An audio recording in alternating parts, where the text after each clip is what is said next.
This is a segment of the Sungei Seletar that connects Upper Seletar Reservoir to the Lower Seletar Reservoir, and it passes through Springleaf Garden.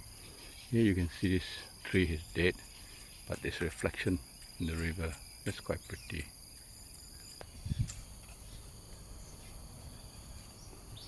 It's beautiful, isn't it? Especially at this time of the day. That's the little platform for avid bird watchers to get up there and get closer to the birds. Scattered along this river, we have patches of water lily. This is a very colorful purple color water lily.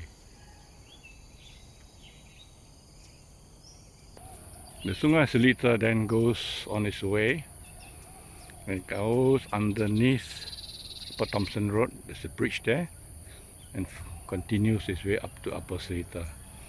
And behind here is where you get the Springleaf Nature Park. That's a little vegetable patch, probably created and managed by some of the residents in these terrace houses here.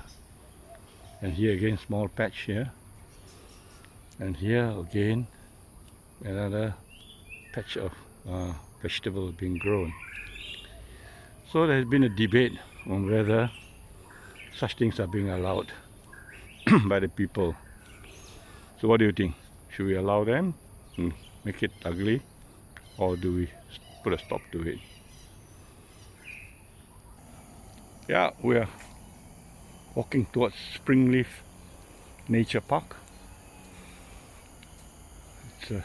Actually it's a very small park, but it's very nicely done up. There's a man doing his Tai Chi.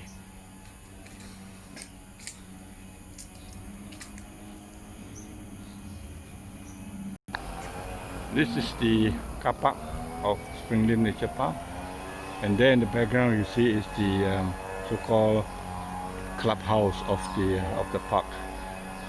And there is the main entrance and Upper Thompson Road.